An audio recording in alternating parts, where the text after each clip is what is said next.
এনেকুৱা এটা business idea দিম যোনটো বিজনেছ নেকি আদিম যুগৰে পৰা চলি আহিছে, এতিয়াও কৰি আছে আৰু ভৱিষ্যতে এই বিজনেছটো চলিব। তো গাইজ ষ্টাৰ্ট কৰক আজিৰ বিজনেছ আইডিয়াটো। একেবাৰে ভিডিঅ'টো স্কিপ নকৰিব। আজি যোনটো বিজনেছ আইডিয়াৰ কথা আপোনালোকক মই দাঙি ধৰিবলৈ চেষ্টা কৰিছোঁ, সেই বিজনেছ আইডিয়াটো যেতিয়া টকাৰে প্ৰচলন হোৱা নাই তেতিয়াৰে পৰাই এই বিজনেছটো চলি আছে। যদি বিজনেছ কৰিবলৈ মন আছে নাইবা ঘৰত লিখা পঢ়া সাং কৰিম বুলি ভাবি আছে, তেনেহ'লে আজিৰ ভিডিঅ'টো আপোনালোকৰ যেতিয়া টকাৰ প্ৰচলনে হোৱা নাছিল তেতিয়াৰে পৰাই এই বিজনেছটো চলি আছে আৰু আজি 2024 কিয় পিছতো এই বিজনেছটো চলিব। গতিকে একেবাৰে ভিডিঅ'টো স্কিপ নকৰি চাই থাকক। মই A to Z আপোনালোকক আজিৰ ভিডিঅ'ৰ দ্বাৰা বুজাই ক'ম।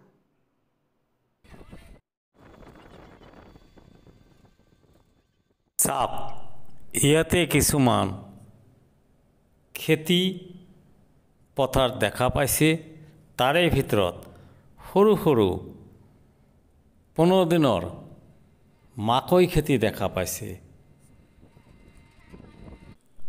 এতিয়া কথা হ'ল 1 বিঘা জমিনত মাকৈ ৰুব পাৰি আমি 6,400ৰ পৰা 7,000 নাইবা 7,500 লৈ।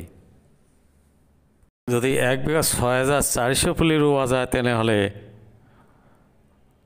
ইয়াত ফলন হ'ব, যদি দুটাকৈও ফল আহে তেনেহ'লে 12,800, আৰু যদি 700 বা 7,500 হয় তেনেহ'লে 15,000লৈকে উৎপাদন হ'ব। তো যিয়ে নহওক, যদি 12,800 উৎপাদন কৰিব পাৰি তেনেহ'লে এই মাকৈবিলাক যদি পাৰ পিছত 10 টকাকৈও বিক্ৰী কৰা হয় তেনেহ'লে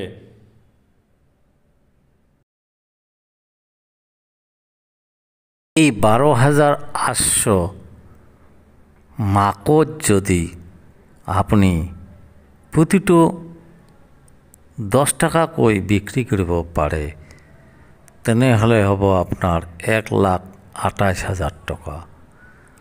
আৰু এই 1,28,000 টকা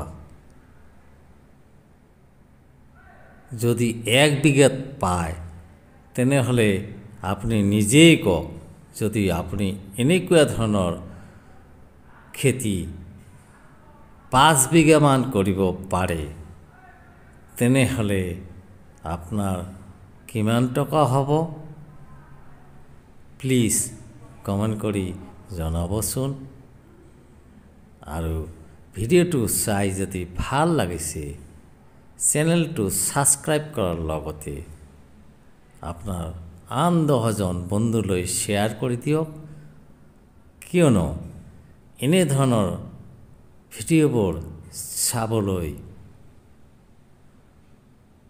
আপুনি চাকৰি কৰিব নালাগে নাইবা চাকৰিৰ পিছেও দৌৰিব নালাগে।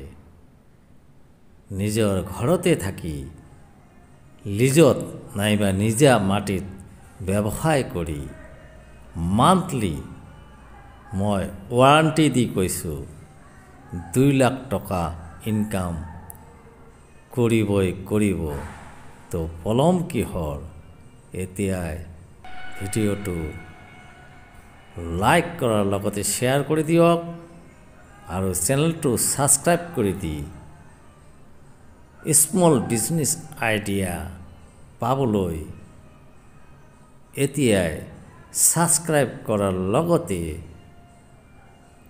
500 টকা বেল বাটনটো অন কৰি দিয়ক। Thank you so much। লগ পাম নেক্সট ভিডিঅ'লৈ। আচল কথালৈ আহিছোঁ। আপুনি চাকৰিয়ে কৰক, লাগিলে স্কুল কলেজত পঢ়িয়ে থাকক, একো চিন্তা নাই। লিখা পঢ়াৰ উপৰিও আজৰি সময়ত যদি এনেধৰণৰ খেতি কৰি মাহত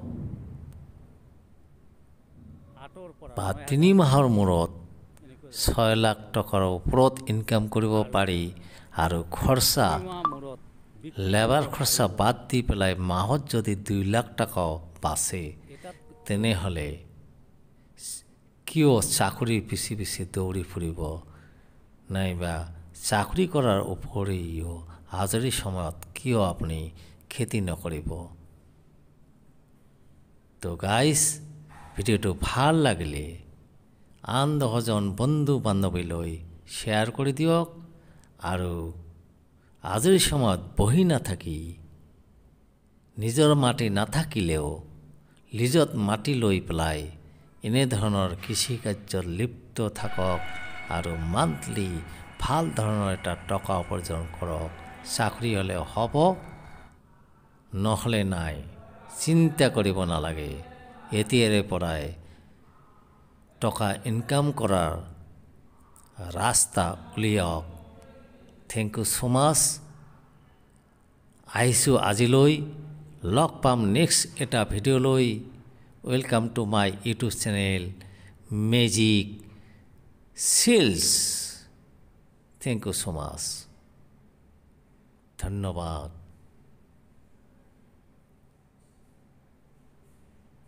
বাই বাই।